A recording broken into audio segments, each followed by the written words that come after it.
Welcome to the Shred the Spread podcast, episode 7, Recap Monday.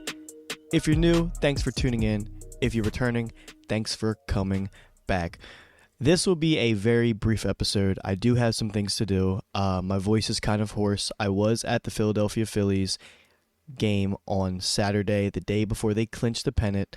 So shout out to the Phillies. Obviously, we're going wild. Philadelphia is an awesome city, and it's awesome to be a fan there. So just really quickly, shout out to Dynell, man. What a hell of a week.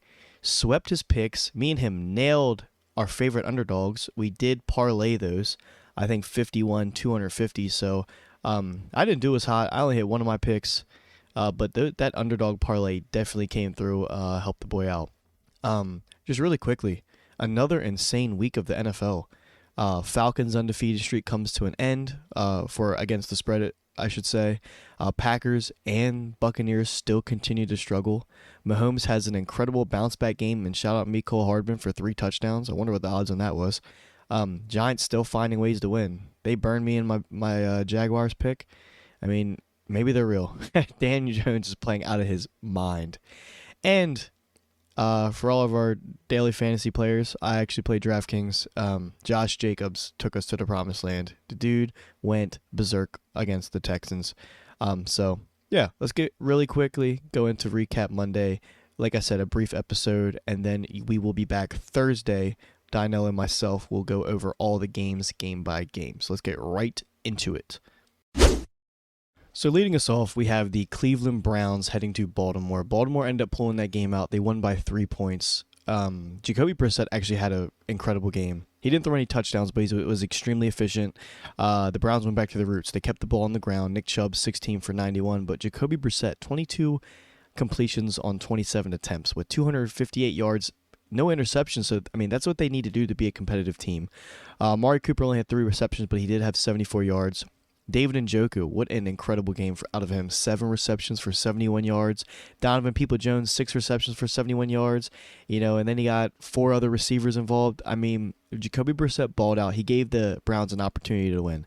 They just had a very stale second quarter. And, Lamar Jackson didn't play his best game. He was only 9 for 16 with 120 yards, but they also stuck to their game plan. They ran the ball. Gus Edwards, a little welcome back game, 66 yards on the grounds with 2 touchdowns. Lamar Jackson ran the ball 10 times for 59 yards. Even Justice Hill got in there, 26 yards. Kenyon Drake, extremely inefficient, but going forward, I doubt they're going to need him as much. Gus Edwards being back there, I'm sure he's going to take main back role again. And then J.K. Dobbins, depending on his injury situation, he should be back. So they have a tremendous backfield.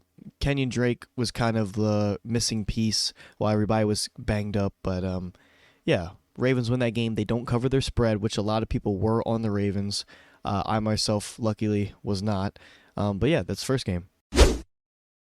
The Buccaneers are struggling, man. They didn't even score a touchdown yesterday. They put up 3 points. Tom Brady almost threw the ball 50 times, 32 of 49. They didn't have any running production. I don't get it. I just don't get what they're doing. They ran the ball like 15 times between Rashad White, Leonard Fournette, and Chris Godwin, and they were less than 50 yards. I mean, it's actually incredible how inefficient they are on the ground. Mike Evans, 9 receptions for 96 yards. Cade Otton, 4 receptions for 64, and I'm pretty sure they all came on like that last drive where nobody was really even playing defense. But the Panthers.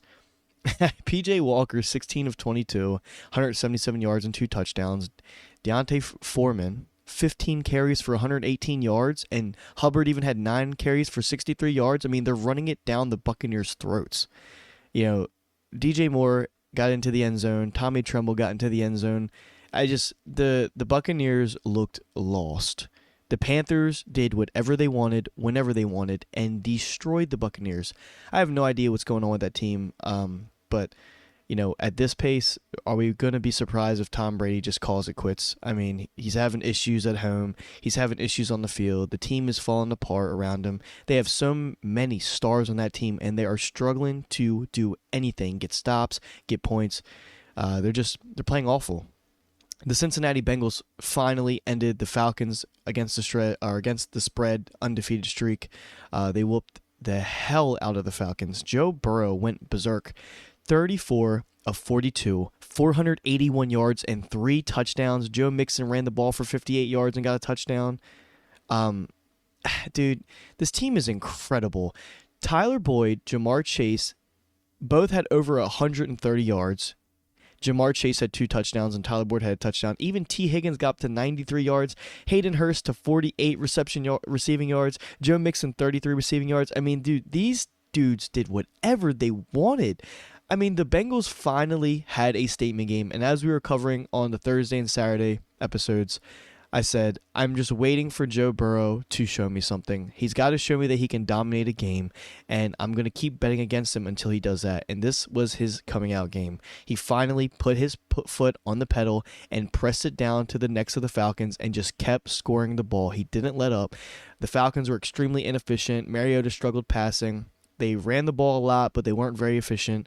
They had one of those last-second touchdowns in right before half, but that's where they score all their points was the second half or second quarter.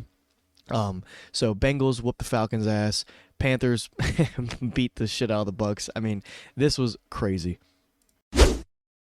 After a slow start in the first half, the Cowboys finished the job in the second half, scoring 21 points in the third and fourth quarter combined. They beat the Lions 24-6, and at halftime, if you went on Twitter, like I do, I kind of like to see the live reactions of everybody.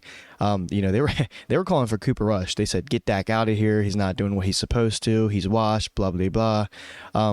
Regardless, he did finish the game strong. He was 19 of 25 with 207 yards and a touchdown, no turnovers. Tony Pollard and Zeke, incredible games on the ground. Zeke was the one who got into the end zone twice. CeeDee Lamb doing what he does, 70 yards receiving.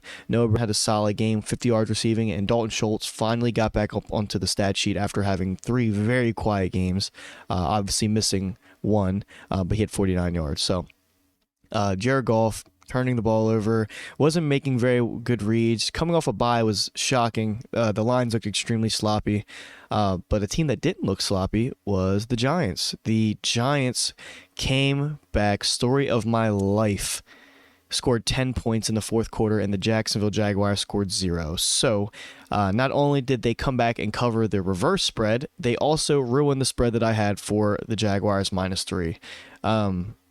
I need to either just start betting against the Giants first half or, just stop betting against them at all because they just keep burning me. The Jaguars, although Etienne had 114 rushing yards on the ground, I mean, nobody else really helped that.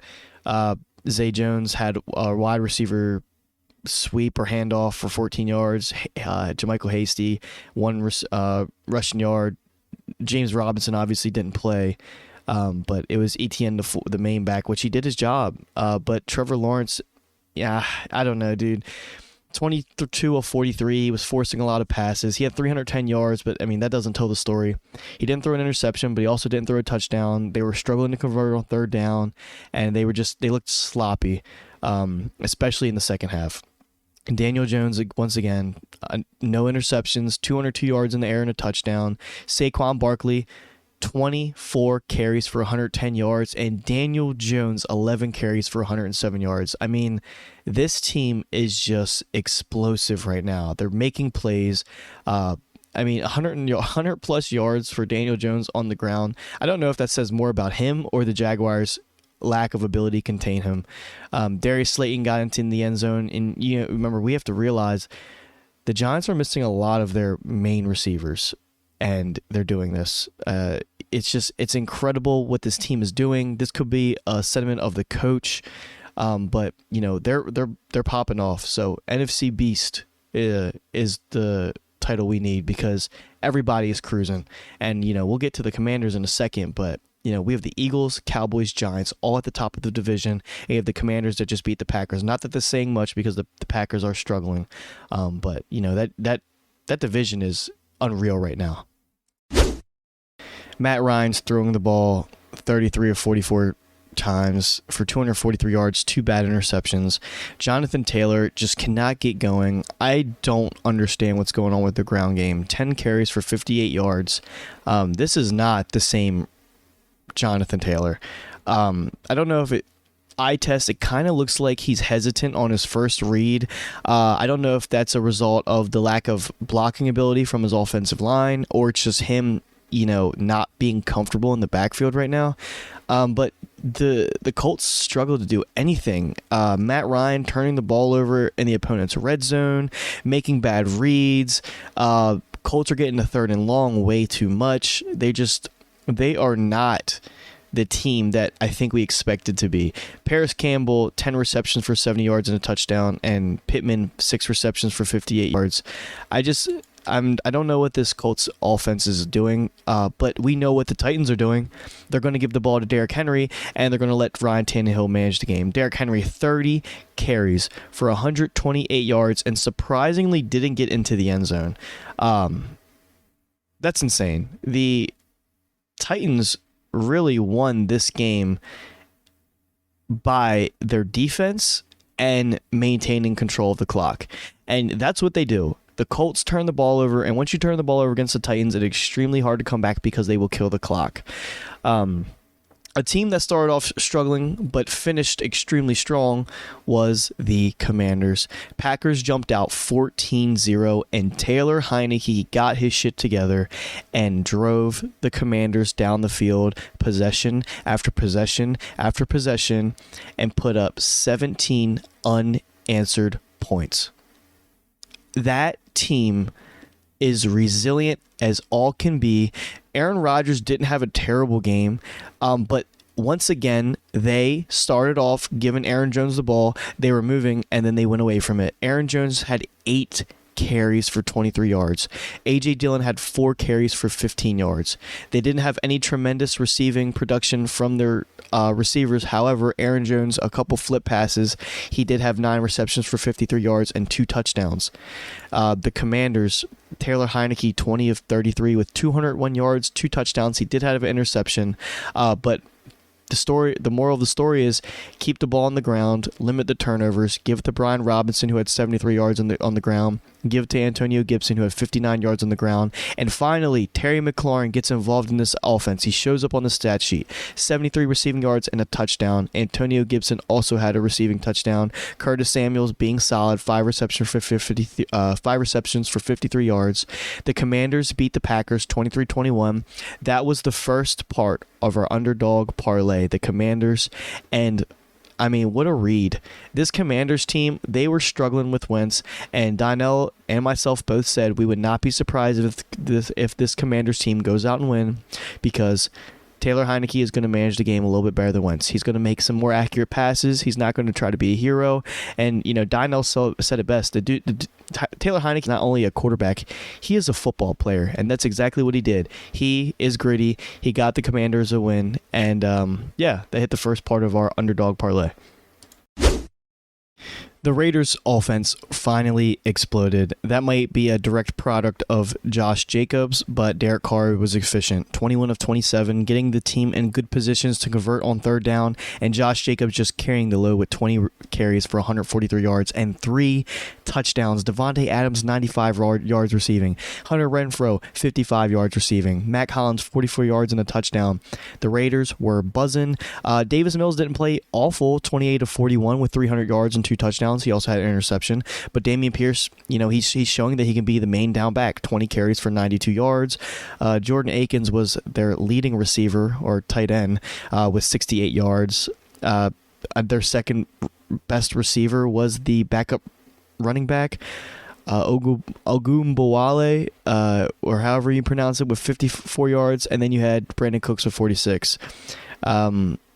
It was really just distributing the ball to a lot of different playmakers and Dameon Pierce running the ball on the ground. The Raiders whooped the Texans' ass. 21 unanswered points while it was a competitive game the whole first 3 quarters. Raiders win 38-20. The second game, this Jets and Broncos game was a mess, and I don't know why I keep straying away from these unders, because for some reason I just keep believing that the Broncos are due for so many explosive plays and points just because they have playmakers. Zach Wilson threw the ball a little bit more than usual. He threw the ball 26 times, but not very efficient. 16 of 26, but Breece Hall, 4 carries for 72 22 yards and a touchdown before he went down. They are fearing a serious knee injury, so make sure if you guys are playing season-long fantasy, you give a nice long look to Michael Carter if he's available to you. There wasn't really any receiving production. It was just mainly rushing the ball from the Jets and then make plays on defense. LaMarcus Joyner got an interception. But, other than that, this was just an ugly game from both sides. The Broncos, Brett Ripien, 24 of 46. They threw the ball 46 times with a backup quarterback. He had 0 touchdowns and threw the ball 46 times. Melvin Gordon was the lead back with 11 carries, but he only had 33 yards. Latavius Murray, 8 carries for 24 yards and a touchdown. Jerry Jeudy, 7 receptions for 96 yards. Greg Dulcich, 6 receptions for 51 yards, and Cortland Sutton, 3 receptions for 23 yards were the main guys. But, this team is not going to win, dude. They're not going to win with the lack of ground production. They're not going to win with basically one receiver having the workload every week and still not finding the end zone. The Broncos did not also, just like the Bucs, did not score a touchdown. I don't know what to expect with this team going forward. I'm really pointing at the coach at this point. It's ugly. We don't go out there and throw the ball 46 times with a backup quarterback when really this whole game is a one-possession game. You got to manage the clock. You got to move the ball. You just have to trust your backfield because Brett Ripien is not going to win you games in the NFL. I'm sorry. It's just not going to work. I'll tell you what, man. This Chiefs is clicking on all cylinders right now. Patrick Mahomes only threw the ball 34 times with 25 completions. And in 25 completions, he had 423 yards, 3 touchdowns, and an interception. They really had 0 rushing production on the ground. I mean, the Niners shut down their running attack, and they let up hundreds of yards in the air. 423 yards in the air. Juju Smith-Schuster, 124 yards and a touchdown. Marquez Valdez-Scantling, only 3 receptions for 111 yards. Travis Kelce, 6 receptions for 98 yards. And you even have McKinnon getting in there out of the backfield with 36 receiving yards. That team looked scary. The first half started off extremely slow. I was feeling pretty confident about the Niners +2 or 2.5, whatever you may have gotten. And then Patrick Mahomes just exploded. Jimmy Garoppolo threw the ball 25 of 37 with 303 yards, 2 touchdowns and an interception. McCaffrey, his debut, 8 carries for 38 yards, nothing crazy. Jeff Wilson, 7 carries for 54 yards mainly, but they had George Kittle for 6 receptions for 98 yards. Brandon Ayuk had 82 yards. Ray McLeod had 65. Deebo Samuel surprisingly shut down with 5 receptions for 42 yards. The Niners were just trying to, maintain clock, convert first downs, and, whenever Patrick Mahomes got the ball back, he didn't need but a few seconds to launch that shit. So Patrick Mahomes took off with that game, and the Chiefs won 44-23. The Seahawks handled their damn business for the second leg of our underdog parlay, 37-23. It's time to get Brandon Staley the hell out of Los Angeles. That team should not be struggling like this. They scored 14 points in the second quarter, and then they scored 9 points in the fourth quarter. That was it. Geno Smith, another efficient game besides the 1 interception, 20 completions, 27 attempts, 210 yards, and 2 touchdowns. Have a day, Kenneth Walker. 23 carries, 168 yards, 2 touchdowns. Marquise Goodwin, hello, welcome to Seattle, dude. 4 receptions for 67 yards and 2 touchdowns. Tyler Lockett, 7 receptions for 45 yards. But this win was a costly one. It looks like DK Metcalf has a serious injury. I'm not sure what the latest on him was. I saw there was potential season ending, but that would be devastating for the Seahawks after how well they've been playing. The Chargers could not run the damn ball. They threw the ball 50 times with Justin Herbert. He only had 293 yards passing with 2 touchdowns and interception. His main receiving back was Austin Eckler. Mike Williams got in there with 86 yards. Gerald Everett had 63 yards. But other than that, there really wasn't anything else. Kenneth Murray, one of my favorite linebackers in the NFL, got a solid interception against Geno Smith. But other than that, it was a pretty clean game from the Seahawks, and they won 37-23 as an underdog. Sunday night, the Pittsburgh Steelers traveled to Miami to take on the Dolphins, and the Dolphins triumphed in a 16-10 victory. They did not cover their spread, but I know the Dolphins fans are so happy to have Tua back. 261 yards and a touchdown for Tua. Raheem Mostert on the ground had an extremely great, efficient night. Jalen Waddle, only four receptions for 88 yards. Tyreek Hill, 7 receptions for 72 yards. Mostert didn't get into the end zone with a receiving touchdown, but other than that, it was the field goal game for the Dolphins. Pretty solid defense. Kenny Pickett was 32 of 44 with 257 yards, a touchdown, but 3 interceptions, what definitely hurt him. He was having not a bad game. Najee Harris, 17 carries for 65 yards. Kenny Pickett took off 3 times for 20 yards. Pat Freiermuth, welcome back to the lineup. 8 receptions for 75 yards. Pickens, 61 yards and a nice touchdown catch. Deontay Johnson, 42 yards. Claypool, 41 yards. Steelers defense didn't play terrible, but this was a low-scoring game, 16-10 Dolphins. There wasn't really much to it. Kenny Pickett is he shows glimpses of hope, and then he just kind of makes bad reads. And he obviously had the one at the end of the game, the long pass trying to get something to try to take the lead, but that got intercepted. But so he really had 2 during game touch interceptions. But I think the Steelers are going to be okay with Kenny Pickett. He's just going to keep progressing. He had an efficient game, 32 of 44, and I think that's a good sign against this pretty strong Miami defense. But let's take a look at Monday night. The Chicago Bears are heading to New England to face the Patriots. Patriots are 8-point home favorites, and the game total is 40 points. This is a tough game to cap. Because the Patriots could shut down the Bears and put up 42 points. This could be a competitive game that comes down to the wire and it goes under. But Dino has the hot hand, and I did have to consult with him. I did give him a call earlier, and I said, hey, what are we looking at for this game? And believe it or not, we're on the same side, so that's good. I'm trying to roll with the hot hand. And we came to the conclusion that there's no way the Patriots don't cover 8 points. We're hoping Bailey Zappi is the starting quarterback. It wouldn't make sense for him to have a hot hand and Bill Belichick to go away from him, but you never know. But I think we're going to take the Patriots -8 tonight. The Bears offense has just been struggling. They're not really getting anything. Justin Fields doesn't have much help.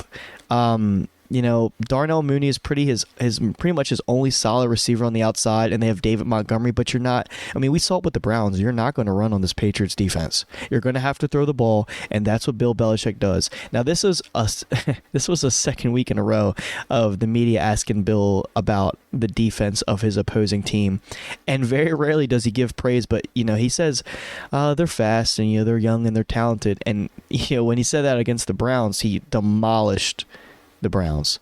So we are going to take the Patriots -8. I'm not thinking this line will move much. If Mac Jones comes in and he starts this game, I don't think he's enough to change this line. Like I said, Bailey Zappi's got the hot hand, so we're hoping Bill rolls with him. But mark it, Patriots -8 as our Monday night podlock. And this one does have the Dynel stamp of confirmation.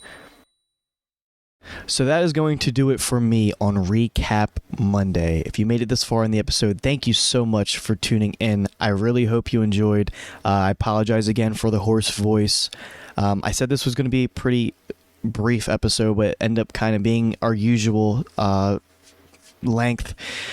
If you enjoyed, please rate the podcast. We are getting some great reviews, and we're trying to change up to alter what you guys think we should do in the future. We did try some new mic settings, so if you did enjoy these, you can let us know on Twitter at @shredthespread_. Let's go ahead and hit this podlock tonight. Patriots -8. I'm feeling really good about it. But then you will be back on Thursday to hear Dynel and myself breaking down these games. There's a lot of good games next week. I can see a lot of underdog victories as of right now. But, we will dig into that more on Thursday. So thank you so much for tuning in. As always, it's been Jared, and we will see you on Thursday. Thanks for listening.